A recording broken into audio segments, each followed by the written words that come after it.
That's your cousin. That's your Aunt Maddie's grandson. And I just loved Delilah and Arian, how sweet they were always. They would always talk to me and hug me and encourage me. And I felt comfortable because I had done my research that we were actually blood. And they were so kind, always doting on the children, very loving and supportive and active. It is my pleasure to be a blessing.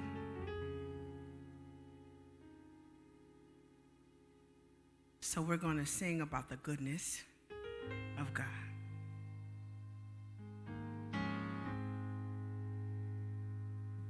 I love you, Lord,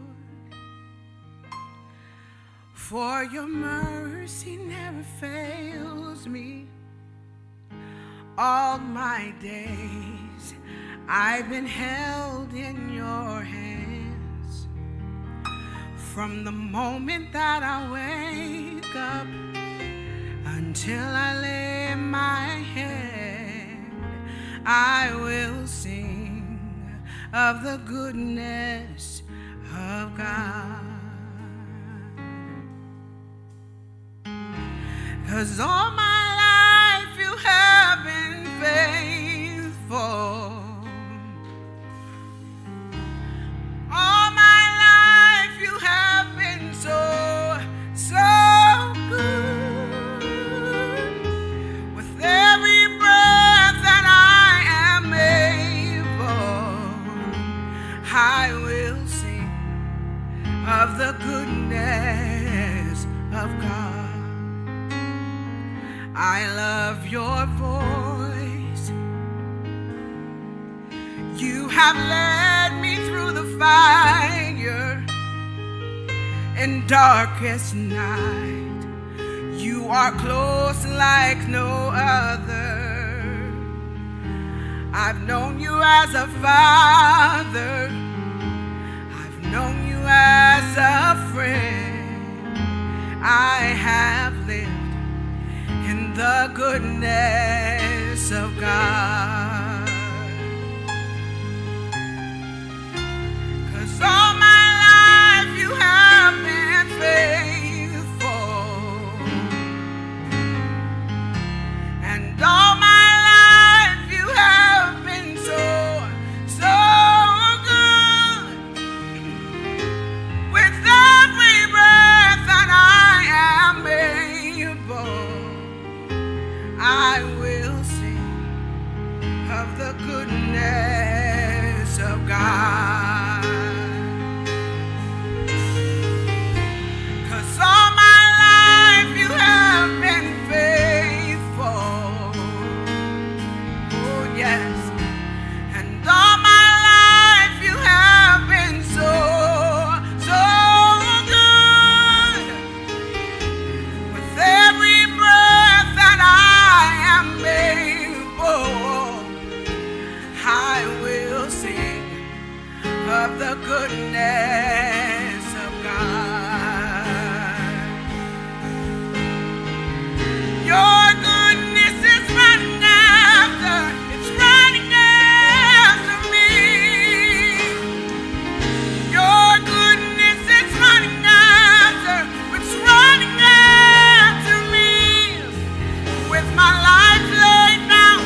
of God.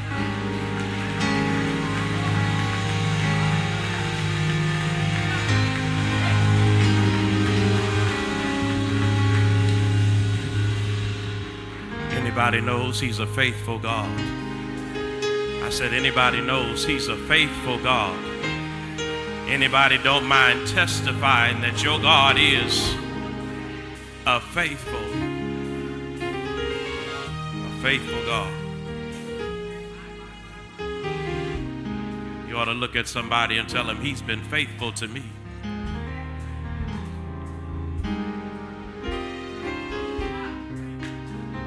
Maybe they didn't receive it. Maybe you ought to look at somebody else and tell him he's been faithful to me.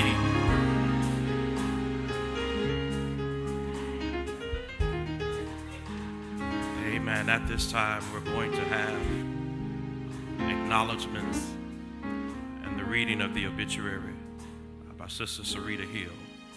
She will come at this time.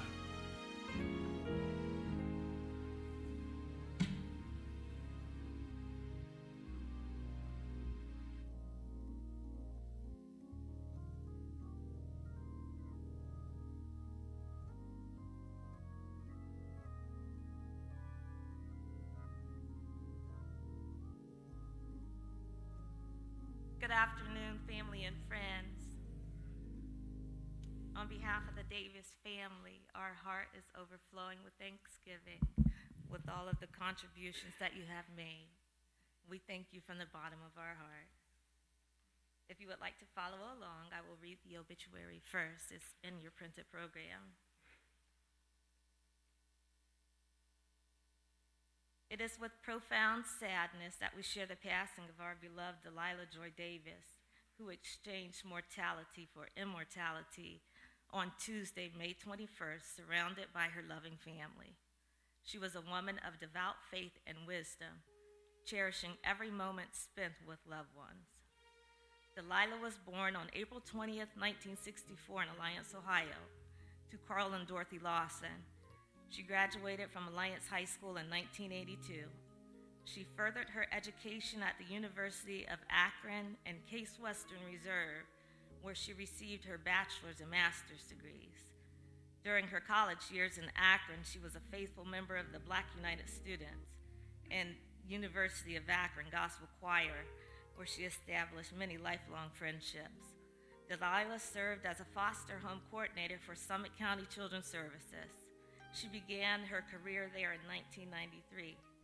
She was known for her infectious personality, incredible laugh, and most importantly, as a woman of great faith. Along with spending time with family, Delilah enjoyed Bible studies and traveling. She was blessed to take her family to Disney World and explore Europe in 2019 as Ariana studied abroad in Spain. Delilah survived by the love of her life, her husband of 35 years, Arian Davis. She made it known of Arian's amazing caretaking abilities and expressed her immense gratitude for his patient and loving care. Through their union, she was blessed with 3 amazing children, twins, Dexter and his girlfriend Carly, Desmond and his girlfriend Lillian, and daughter Ariana, known affectionately as her Air Bear. And 3 beautiful grandchildren, Desmond Jr., who is DJ, Layla, and Denver. She was an ever-present and very active in her children's and grandchildren's lives and activities. Left here on earth to cherish her memory is her mother, Dorothy Lawson, her mother-in-law, Mamie Davis, and her siblings, Carl Lawson Jr. and his wife, Shauna, her brother, Robbie, her sister Serena Williams and her husband Parise, her sister Sarita Hill and her husband Aaron Sr., her brother Freddie, and her sister-in-law Danica Clemens, along with a multitude of aunts, uncles, nieces, nephews, cousins, and friends. She was preceded in death by her father, Carl Lawson Sr., and her father-in-law, J.D. Davis. To honor Delilah, she would ask that you get to know Christ and share him with others. I I have written a short tribute to my sister. I've written a short tribute to Delilah, as public speaking is not my forte. She attended football games, baseball games, proms, homecomings, birthdays, and graduations. She didn't have time, she made time. Her love and support was intentional. Only a sister would volunteer to take multiple children for multiple days to participate in a well-planned out itinerary that included Bible studies and field trips, personal time with unsuspecting cousins, and quality time with an uncle that probably wasn't even notified that they were coming. However, year after year and child after child, the Hills were welcomed to Summit County to reinforce and instill the basic Christian characteristics of kindness, love, and generosity. In our recent conversations, we mainly talked about our families and God. Every conversation included how thankful she was for the care that Arian provided for her. We exchanged personal accounts of the Lord's blessings and new revelations and undeserved mercies he continued to show us. No matter how she was feeling physically, her faith never wavered. She remained steadfast and immovable, abounding in the Lord's work, knowing her labor was not in vain. On behalf of my family and myself, I have chosen to borrow a song title from the English rock band Pink Floyd and one from gospel singer Dottie Peoples, and combine them together to bid farewell to my beautiful sister, Delilah Joy Davis. Thank you for the happiest days of our lives. It's not goodbye, but see you later. Love always, the Hills.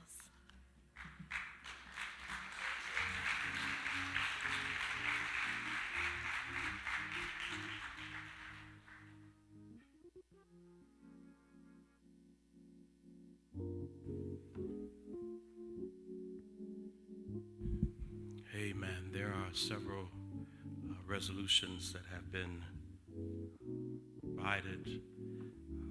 Resolution from the Tabernacle Baptist Church. Sister Mallard and Sister Michelle Hatcher, from Alliance, Ohio. Resolution of respect for Sister Delilah Davis. And the offices of the members of the United Baptist Church. Resolution from the Zion Faith Fellowship, Akron, Ohio, Bishop David Parker, the second First Lady Vera. Resolution from the Gospel Temple Baptist Church, Pastor Melvin D. Brown, Campbell, Ohio. In memory of Delilah Joy Davis, I extend my sincere condolences to the family and friends of Mrs. Delilah Joy Davis, who passed away on May 21st, 2024. Lifelong resident of Northeast Ohio, Mrs. Davis graduated from Alliance High School, the University of Akron, and Case Western Reserve University. During her college years, she skillfully balanced scholasticism and social activities as a faithful member of the Black United Students and the University of Akron Gospel Choir.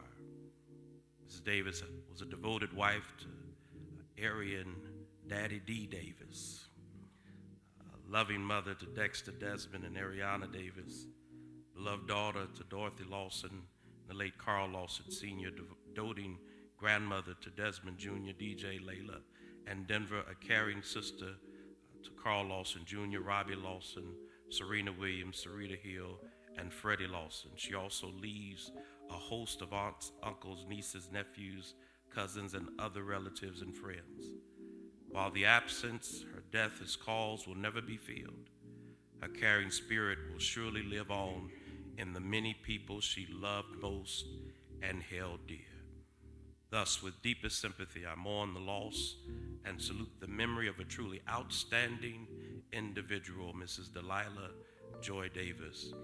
That is from Senator Vernon Sykes, 28th Senatorial District. At this time, we're going to have remarks. The family has specifically identified individuals to come and share remarks at this time. So I'm going to ask if Serena Williams will come, Desmond Davis Jr. Will come, and immediately following that, Desmond, Dexter, and then Brother Arian Davis. So if you will come in that order.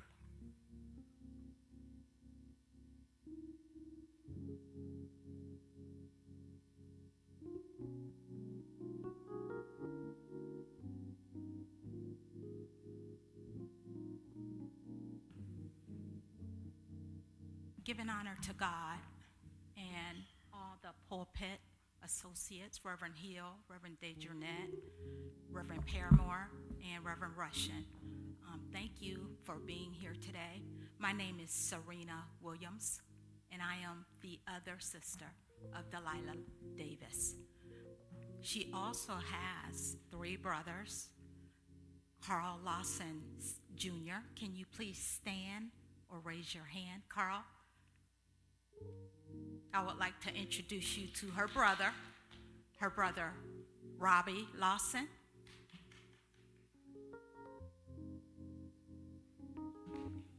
And her baby brother, Freddie Lawson.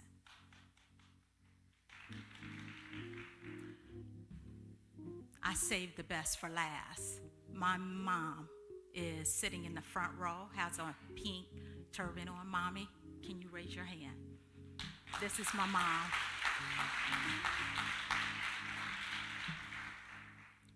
I would like to say a few words and reminisce about Delilah. First of all, I want to say that we are heartbroken. We're devastated. We're saddened. We have lost a sister. My mom has lost her firstborn daughter. She's our oldest sister, and we will miss her.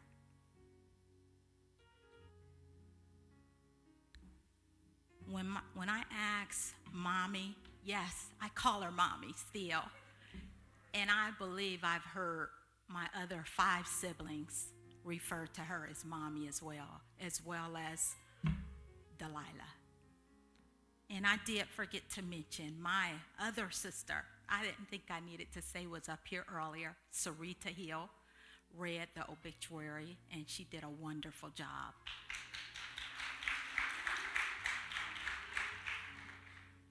So I asked Mommy, what she remembered the most about my sister and her oldest daughter, Delilah. She couldn't help but say when she was born, my sister Delilah, we call her Lila, brought joy to my mom and my dad, who's since passed on. They thought she was so joyful, and they thought so much that they gave her middle name Joy. So her name is Delilah Joy Davis. My father, Carl Lawson, was so proud to walk his oldest daughter down the aisle, and so proud that she was the first to go away to college, and she came up to the University of Akron. Carl Jr. and Robbie and Freddie and me, we came up with some words that would describe Delilah. It wasn't hard. Words like joyful Delilah, lovely Delilah, nice came to mind, as well as truly missed, dependable, funny, spiritual, intelligent, and Delilah could be loud at times, especially if she hadn't seen you in a while. She would express her excitement and run up to you and say, "Hey now." When she got tickled, when she started laughing, yes, she was really loud. If it was me and her, we were really, really loud. We were just having a good time. My brother, Carl Jr. and Robbie, they're right under Delilah. Carl Jr. is the oldest, Robbie is right under Delilah, and Lila is in the middle. They had the pleasure of being in high school with Delilah, and she was so happy to be in high school with her brothers. Freddie and Sarita, they were the younger two. They still are.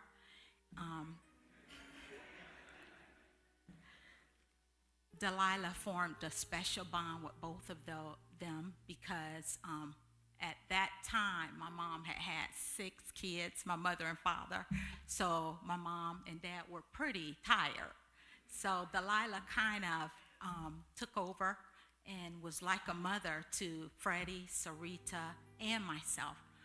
It's about 5 years between me and my sister, and then between Freddie, Sarita, and Delilah, she has about, is it about 12 or 13, Freddie?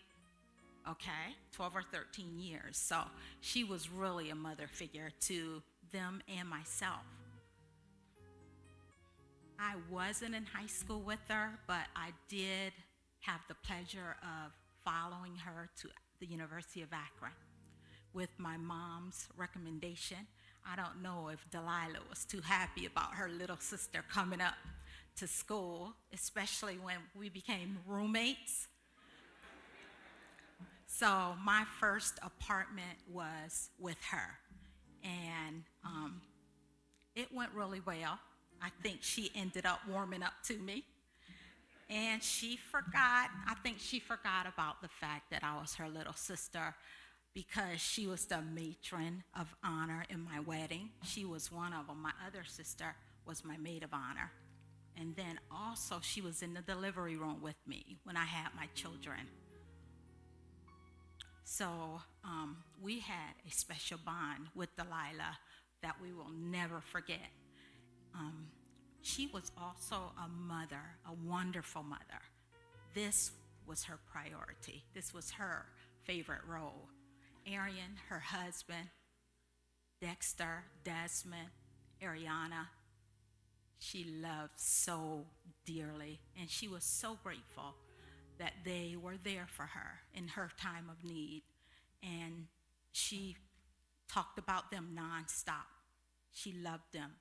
And her grandkids, DJ, Layla, and Denver. She loved you guys as well.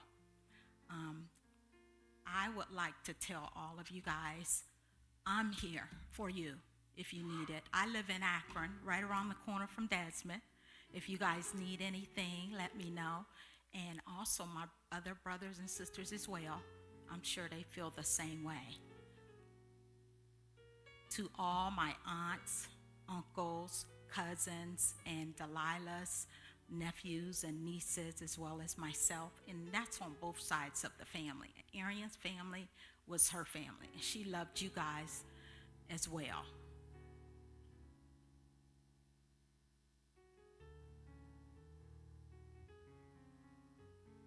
We were from Alliance, as you guys know. Delilah never forgot where she came from. I think our best times were had when we went down to Alliance to different activities that took place. There are 3 groups that she really talked about a lot. One of them was her class, her high school class of 1982, who she graduated with. They had a group chat and they were very close.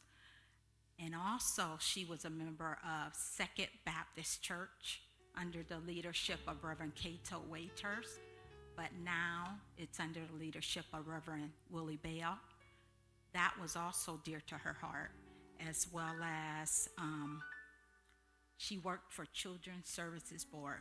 A lot of you guys might not know, but she did her internship there, and then she went on to work for them. So she's been there about 30 years.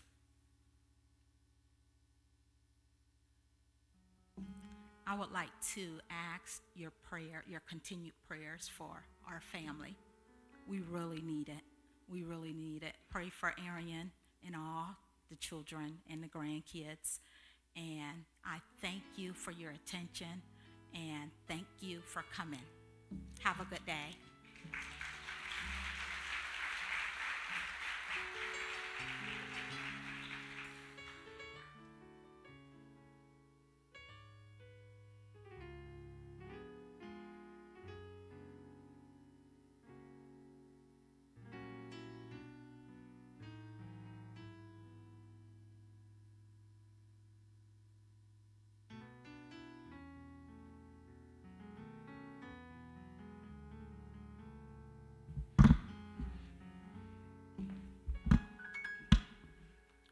My name is Desmond Jr., also known as DJ. I have a couple words to say about my grandma. My grandma was a great person. She was always willing to talk no matter what. She was always proud of me. She always rode bikes with me. She always read the Bible with me too. She fought cancer hard. If she was here, she would say, "Let me give you a kiss." That is why I love her so much.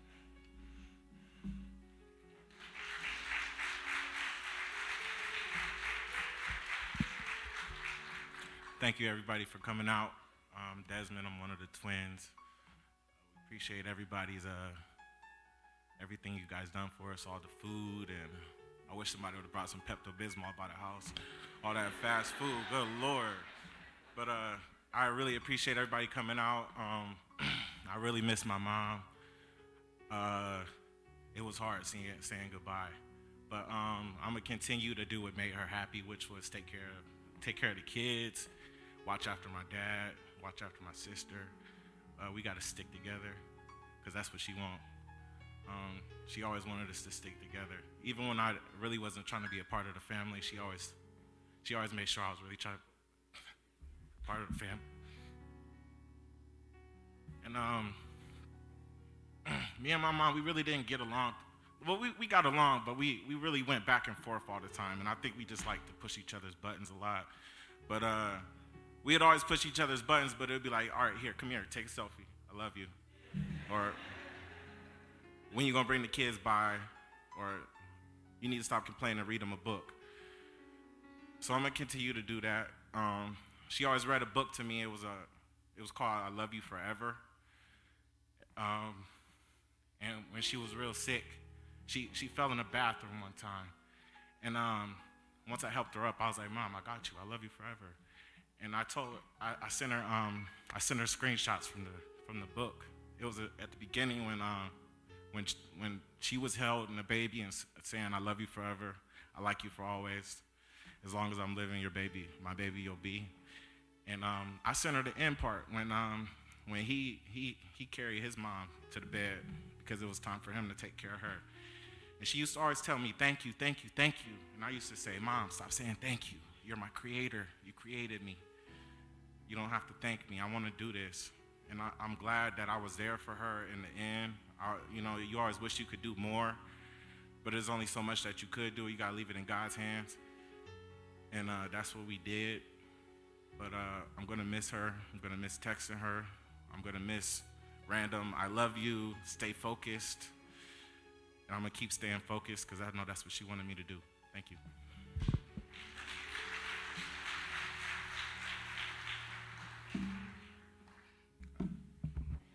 Good afternoon, everybody. I'm Dexter. I'm the oldest twin. Only by 1 minute. Throughout my life, I always struggled with picking the perfect gift for my mom. It was not until the early adulthood that I discovered the perfect gift was not available to purchase. The perfect gift for my mom was spending time with her. Our favorite dates recently, before she got sick, was walking the trails at the metro parks. I really loved our walks together, deep conversations, exploring new trails. I was able to speak freely. My mom always listened and asked lots of questions. In private, my mom always gave her opinion. How I actually started going to the metro parks with my mom was, she was a bit adventurous, and my dad started going with her. But my mom loved to walk close to dark time in the elements. She never stayed on path. We chose one path and, ooh, this looks like a better one. So my dad got tired of it. I knew that I didn't want my mom to walk alone, so I joined her. So often we would do the spring hiking sprees or the fall hiking sprees. It was the best decision I ever made, going on those walks with my mom. I was able to speak freely to her, and she always listened, and I appreciated that. My mom took a long time to share with us about her diagnosis of cancer. We all knew it was hard for her. Our time was limited. We didn't ask my mom too many questions about her cancer because we knew she didn't want to share the dark truths about her sickness. Instead, we worked tirelessly to share every moment with her because we knew it would take her mind off the cancer. My mom fought a good fight.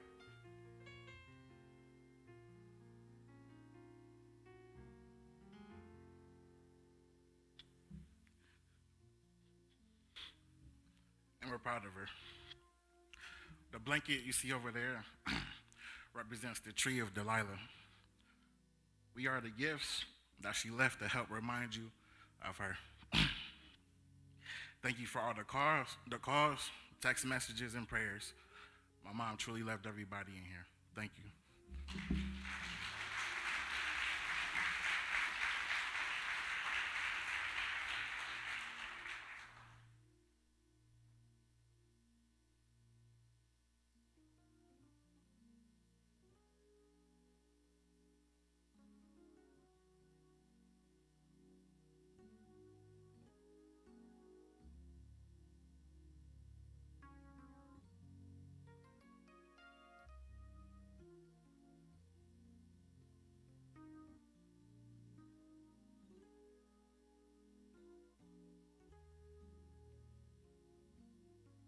Good afternoon, everyone.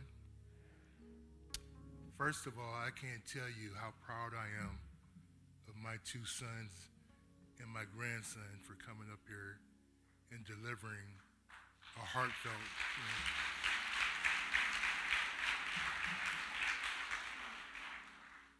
So, if Pastor will indulge me, I'm just going to take a few minutes. First, I wanted to thank some key people that was there for my wife. First of all, I'd like to thank the Summit County Children's Services Board, in particular my wife's unit. When it came time for her to stop working because of her illness, they stepped up and assumed a lot of her responsibilities. And that really eased her burden so that she could focus on her treatment. And I just want to say, I thank you guys for coming by the house, bringing food, bringing the support, and praying for my wife the way you do. Also, in particular, I want to thank Ms. Brenda Brunson, who was in Delilah's unit. Her husband, Henry's back there. It turns out through conversation, we found out that Brenda is actually my cousin. So Delilah was working with her cousin all this time. And it's funny when you've been with someone the longer you do. When I found that out, I turned because I wanted to tell Delilah, but she wasn't there. And since my wife passed, so many things have occurred that I wanted to look around and tell her these things.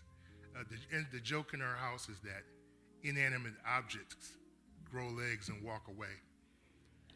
I had a pair of scissors I had ordered from Amazon, and I lost them after I opened the box. And Delilah said, "Did you find, this is 2 weeks ago, did you find those scissors?" I said, "No." 2 days after she passed, one of my grandkids reached to my couch and found them. And I turned because I wanted to tell my wife, "Oh, we found the scissors," but she wasn't there. So the other group of people that I want to thank is the ladies of United Baptist Church. When my wife discovered that she had been diagnosed with cancer, it was in the latter stages, and it was, she couldn't say the word cancer. She couldn't utter those words. It wasn't that she was hiding her diagnosis. She just could not wrap her head around it. And when you're people of faith like we are, you try to find a reason that something occurred. What am I doing wrong? Is it my fault? And those faith questions are something that we wrestle with, but we prayed our way through it. But the point of me saying that is, when she disclosed, the ladies of this great church wrapped their arms around her And I want to thank Dee Dee Pitts, Shirley Armstrong, Phyllis Williams, Lisa Jones, Diane Wharton, Lady Savette, and Miss Eva, everybody that called and just showed her love throughout that journey. Finally, Sister Dee Dee, the highlight of this past month was her going to the prayer breakfast. And she rolling into that room and the ladies just loving on her. And just, she felt the love and she smiled the whole day. So I want to thank you all for what you did for my wife. The last group I'd like to thank are my two sister-in-laws, Sarita and Rita, Serena and Sarita, who've constantly called me, text me, come to the house, make sure my children, my grown children, are cared for, and just loving on me, not accepting me as your brother-in-law, but as your brother. I love you, and I thank you. And lastly, my children, Dexter, Desmond, and Ariana. I'm thankful that your mother gave you to me, because in my hour of need, you guys have been a support. You've been called upon to make some really hard decisions regarding your mom's care, and I just want to know that you stepped up, and I thank you, and I love you. So, I'm trying to encapsulate 35 years of being married, 37 years if you include dating. It would have been 40, but she said, hey, what we gonna do about this?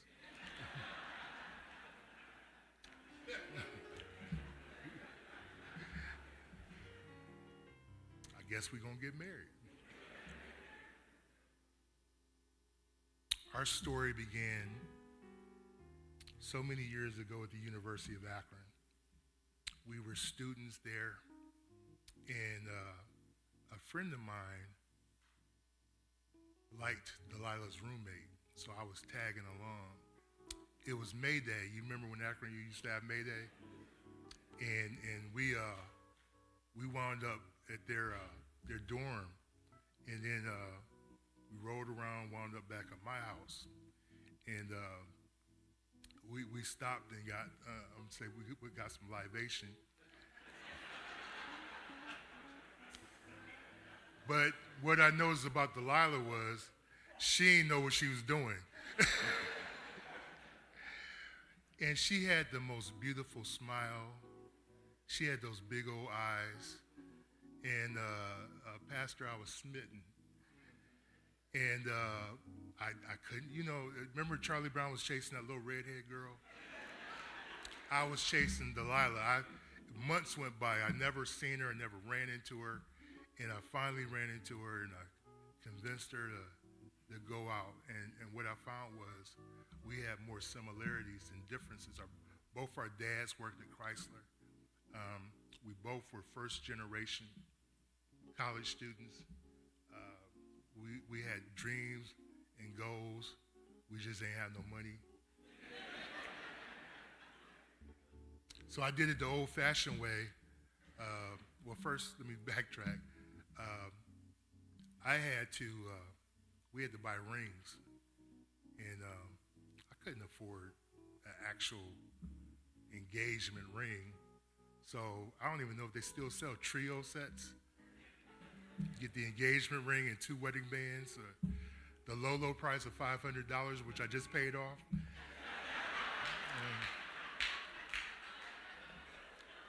So I got the wedding bands, and I respected the tradition. I respected her parents, and I went to Mr. Lawson, and I said, I waited till he was in his, Carl, he had his favorite chair. I waited till he got in his chair and he was comfortable. I said, Mr. Lawson, if you would, I would love the honor of having Delilah's hand in marriage. And he sat back in his chair, and he said, now, I ain't got a lot of money, right? he gave us permission, and he paid for our whole reception and part of the wedding because he loved Delilah so. How do you talk about a person who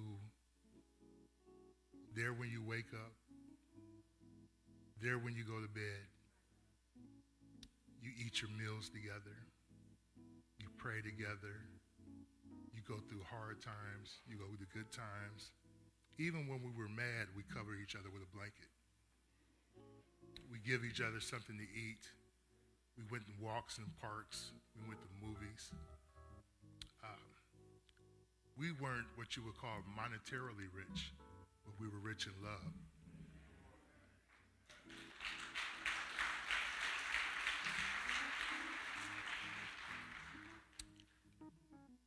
No man could ask for a better mother for her kids. My wife's, she was our, I think one of the kids alluded to, she was our party planner.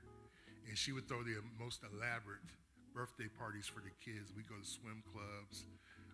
One year she had 3 swimming pools in our driveway filled with water, and all the kids came over for Ariana's birthday.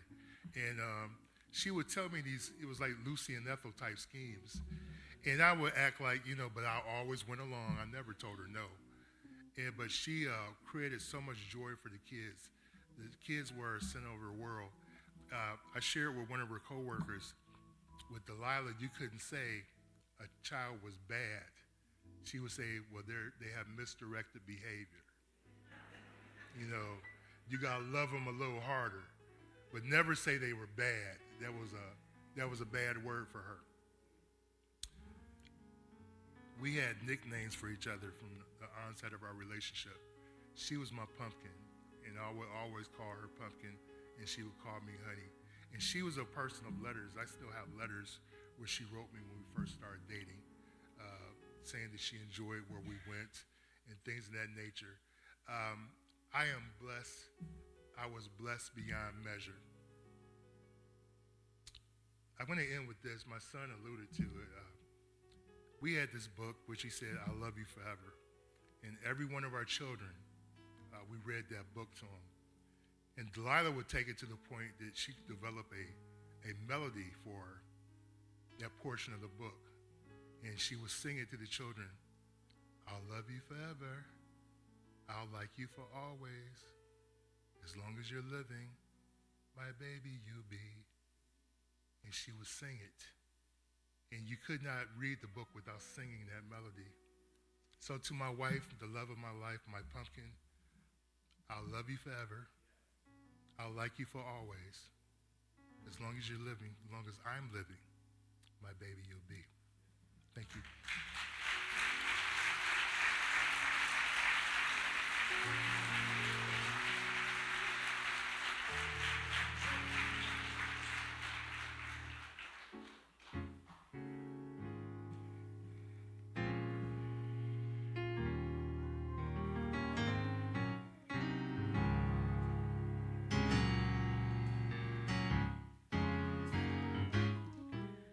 There's no pain, Jesus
Let the church say amen.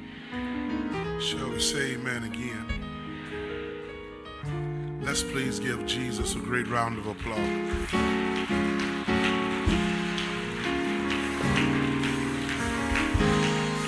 Come on, clap your hands for Jesus.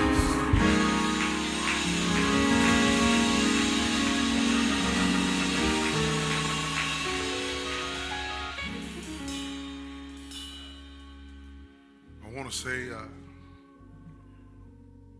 to my friend,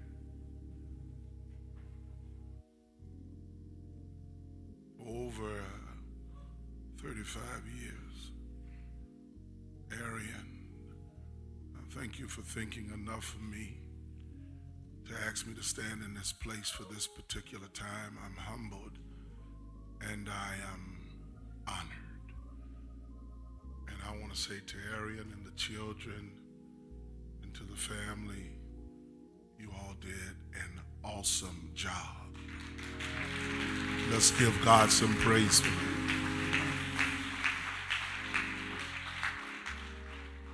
I want to thank my son in ministry, Pastor Russian, for allowing me to stand in this place on this day. Please give God some praise for it.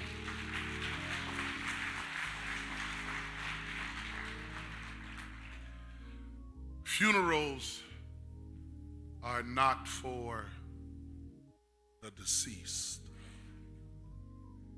Historically, funerals are for the living. The deceased has already gone on to be with the Lord.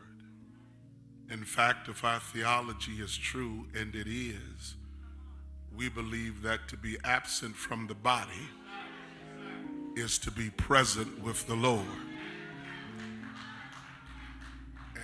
And so Delilah is not in that box. That's the tent that housed her spirit in the box.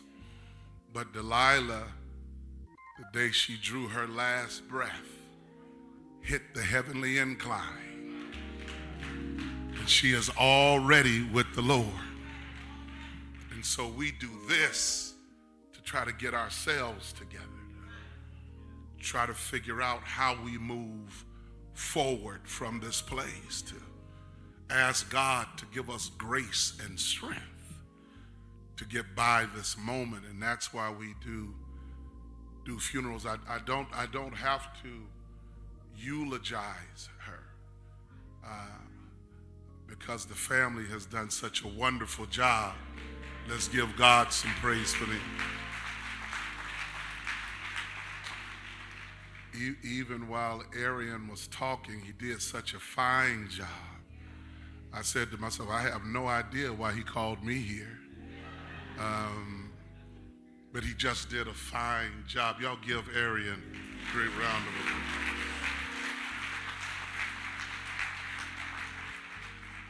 But my job in the next 10, 15 minutes is to give you some hope, some ammunition, so that you can live past this moment. And I don't know any other way better to do it than to share with you the Word of God. So if you have your Bibles, Mark chapter 14.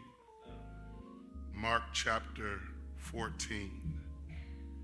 And a few verses we'll read, beginning at verse 3. You look there, you'll find these words or some similar to them.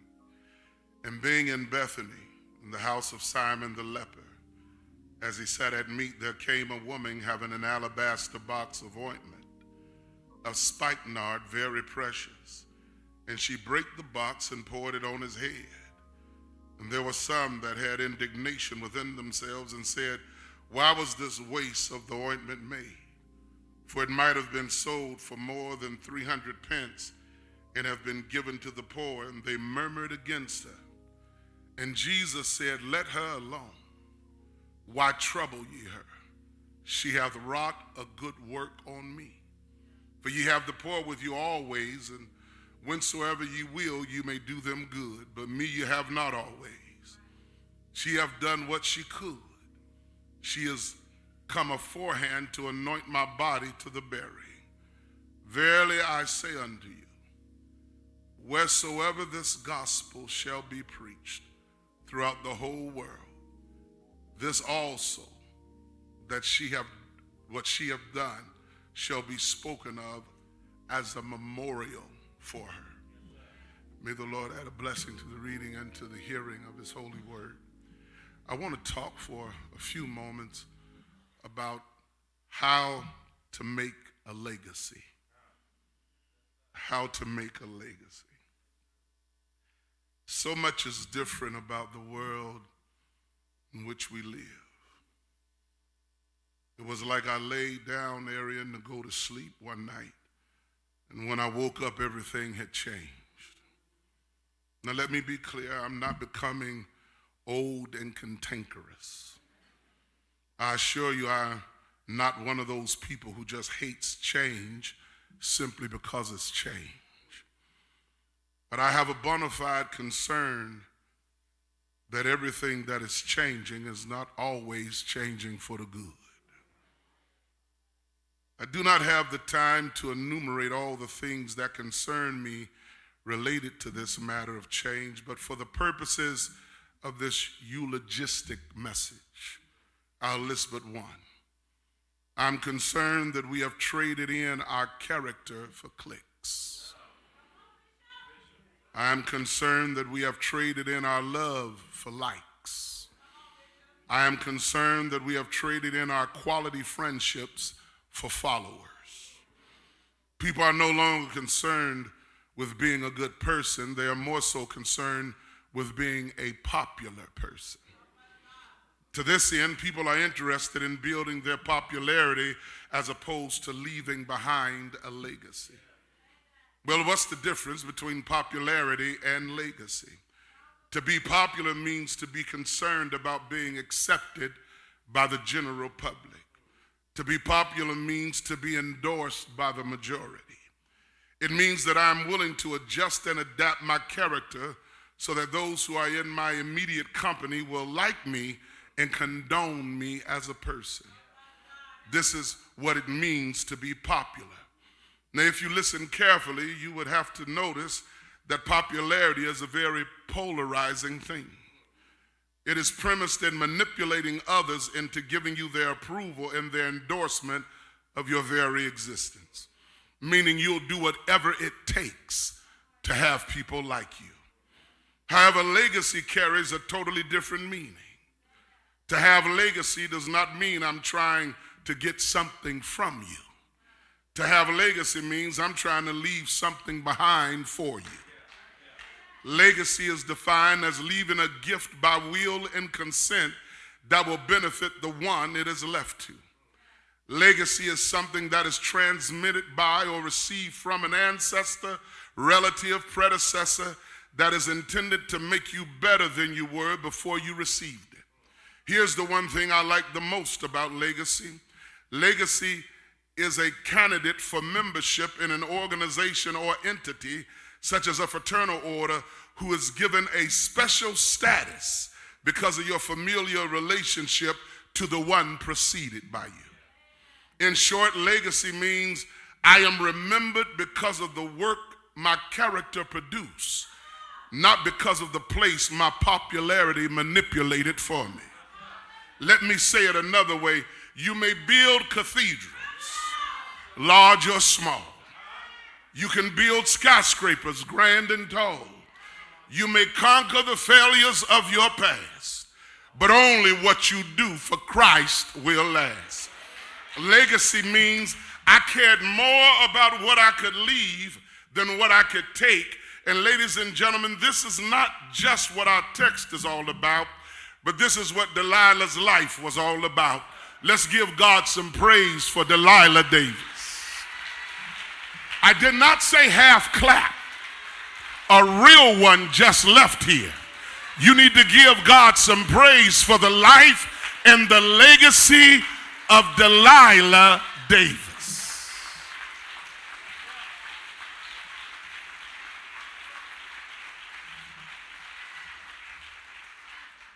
At the time of the text, a dinner party is being attended. The dinner party was set up by a man known to us as Simon the leper. And that was not his birth name, but that was the name he acquired when he became sick with a disease called leprosy. He was sick but met Jesus, and Jesus healed him. The leprosy went away, but the name stayed with him. And you all know how people are. You can get better, and your situation can go away, but won't folk always remind you of what they knew about you? However, Simon wore it proudly because he was not afraid or embarrassed to be known by the Lord's finished work in his life. In fact, the dinner party is being thrown is Simon's gesture of thank you for Jesus as he makes his way towards Calvary. And we got to have a little church right here. And the reason we need to have a little church right here is because y'all ain't fitting to get me in trouble with Delilah when I see her up there. She ain't fitting to ask me why we didn't have church at her homegoing service.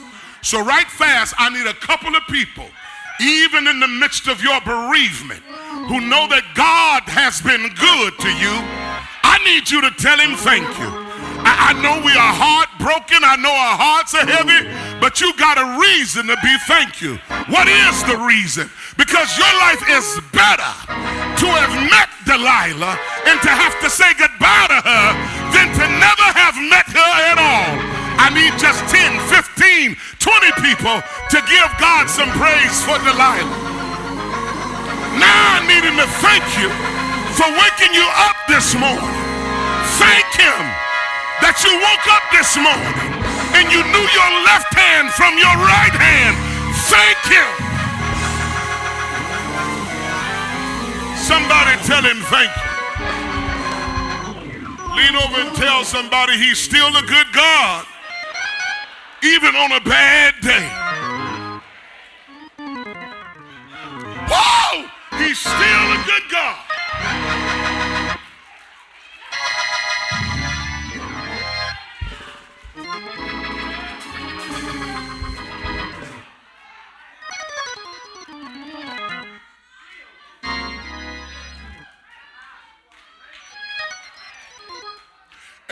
Arian, I want you to tell yourself late tonight, when all the chicken is gone,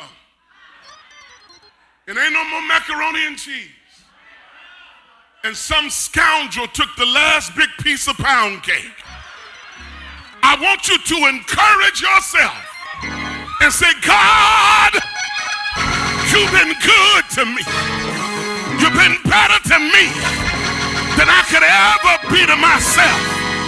Now take my pumpkin and hold her in your arms until I get there.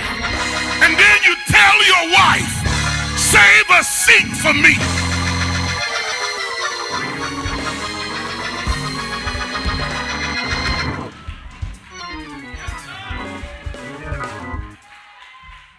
I just need 5 more minutes.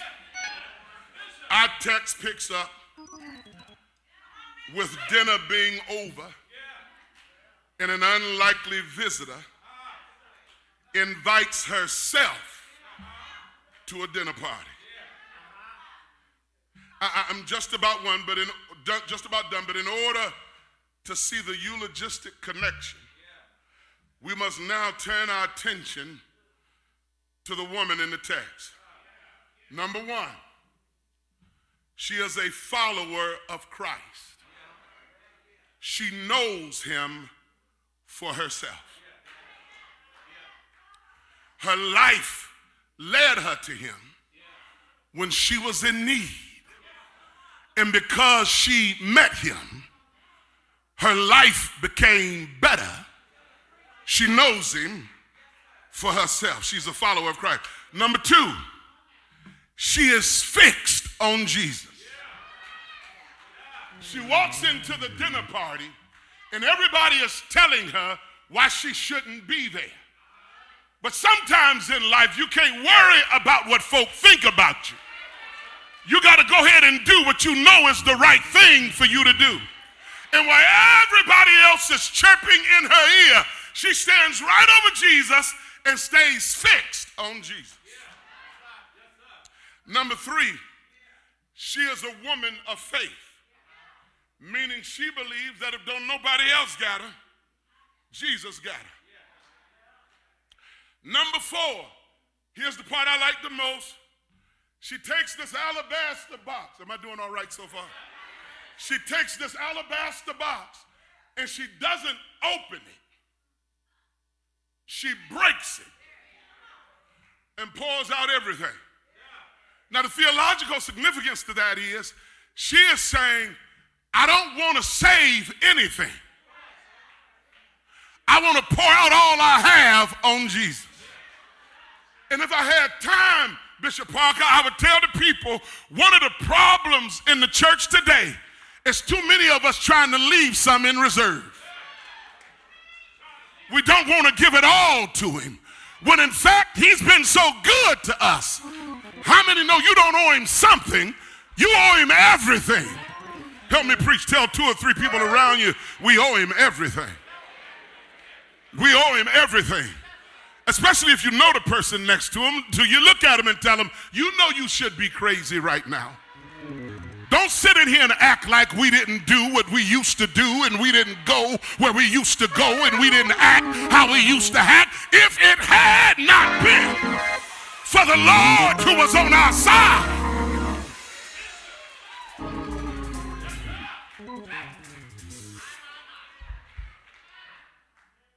She pours it all out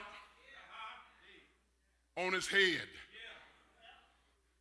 Gives it all. They go nuts. What a waste.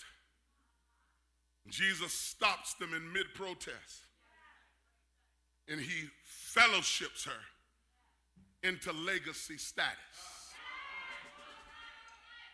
He says, leave her alone, because you don't know her like I know her. And she has done a great thing for me. She believes my word. She knows where I'm going, and she came to prepare me from where I'm headed. And not only will you leave her alone, but because you done got on my nerves, wherever you preach, wherever you go, you make sure you say something about her, leaving this legacy of faith for everyone. Well, now, in closing, what does this have to do with Delilah Davis? It's simple. Delilah was a follower of Christ. She knew the Lord for herself. And I'm telling all the children and the grandchildren and the relatives, if you don't know him, you better get to know him. Because you ain't going to get to see her just because you're a good person. You got to accept Jesus Christ as your personal Savior if you want to see Delilah again. She ain't coming back to you, but if you get yourself together, you can go to her. Now, I know everybody ain't going to clap about that, so let's just the saved folk clap about that. I'm telling you, it's a good day to get saved. I'm telling you, if you want to memorialize her, give your life to Christ on the day that she went to meet him in the air. Somebody give God some praise. Number 2, Delilah stayed fixed on Jesus. Arian told you, even when he tried to tempt her, she stayed fixed. She stayed focused on Jesus. Now listen to me. I know a lot of people, and I know a lot of stuff about a lot of people. I don't know anything bad about Delilah Davis. Oh, you ought to celebrate that. It's a rare thing to know somebody for 40 years and all they ever been was nice, and all they ever been was good, and all they ever been was considerate. We ought to give God some praise for that.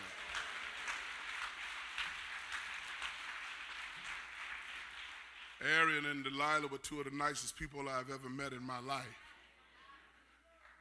Arian, I know it doesn't look like it, but he's a couple years older than me.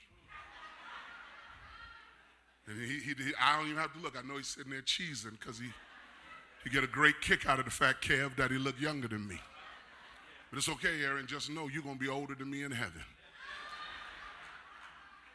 But Arian was a big brother to me on a campus. I was a freshman, and he embraced me as an upperclassman.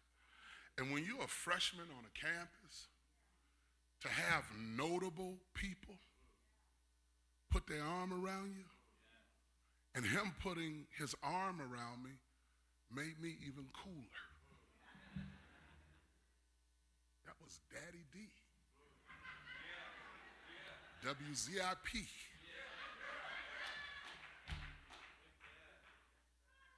They were just nice people. Delilah was a woman of faith, great faith. And faith ain't about trusting him on the mountaintop. Faith is about trusting him in the valley. Anybody can have faith when everything is going right.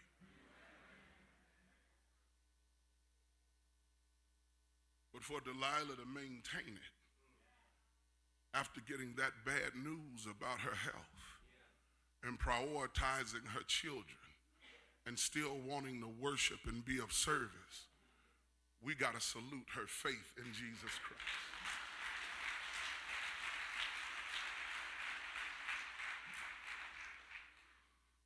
I'm through hollering. I'm backing out the text because it's time to go.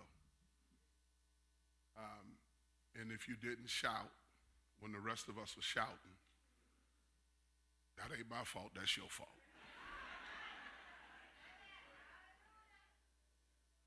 She flooded the Lord with all she had.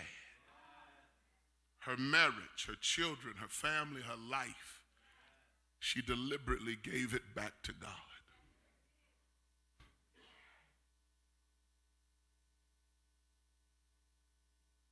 She poured everything out on the Lord. Everything.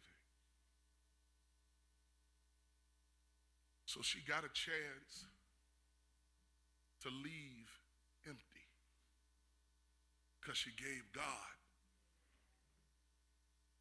I'm talking to somebody who's been cheating your process. Don't leave with nothing in the reserve tank. Pour it all out on the people you love, on the people you care about, on the people you want to help. Pour it all out. So when you leave, you can leave empty. She was fellowshipped into a legacy that says, well done, thy good and faithful servant. To Arian and the children and grandchildren, to the family and this host of friends, we owe Delilah. We owe her the proclamation of her legacy. We better because the Lord allowed us to know her. And I'm challenging children, wherever you go, remember her. Whatever you do, remember her. Every holiday, remember her. Every get-together, somebody say something about her. Arian, as you grow old, remember her. Children, as you raise your children, remember what she taught you. And as you live your life, remember how much she sacrificed just so you could be functional and blessed. How much she let pass her by to make sure she could leave you all that she had. You may build cathedrals, large or small. You may build skyscrapers, grand and tall. You may conquer the failures of your past, but only what you do for Christ will last. What a legacy.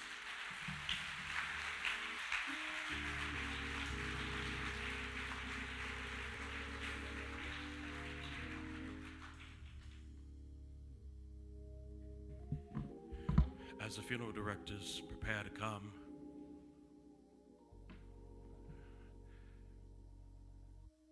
we prepare to conclude this service, one of the things that I used to always notice in service that would always give Sister Delilah, put a huge smile on her face. Her hand would go up immediately, Bishop Paramore, and that is when her honey would get up during devotion and start to sing what I believe was her favorite song. He'd get up here, he'd get to the mic. Brandon, just go with me. He said, "Thank you, Lord. Thank you, Lord." As we stand all over this building. Thank you, Lord.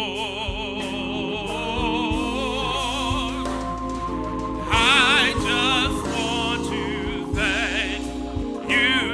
You've been so good.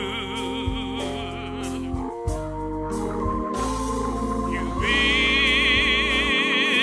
so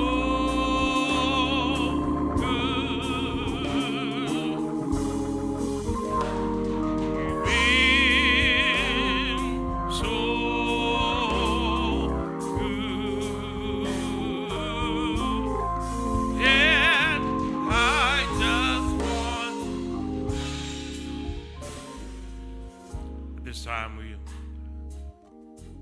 have some pallbearers to come, some assistance from some ladies for the flowers. Pallbearers, if you'll come at this time.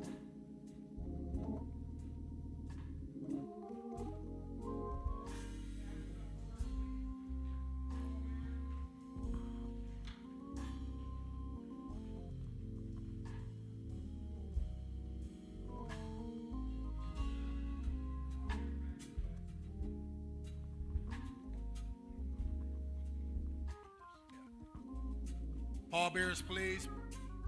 We're not going to call for the flower ladies because all the flowers are going to go back to the home. Pallbearers, if you just go back to the steps.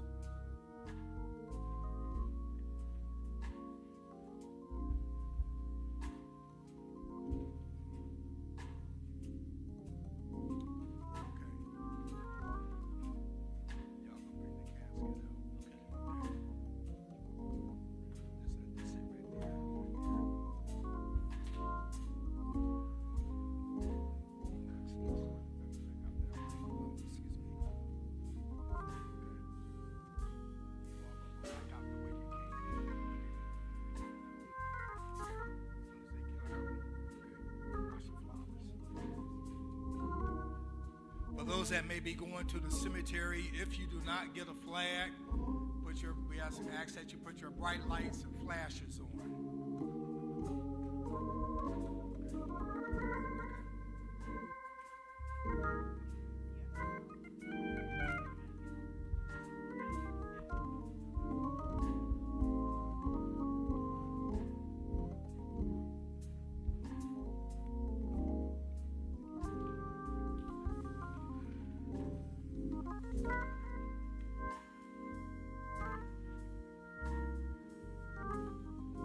On this side, you all can filter out that way.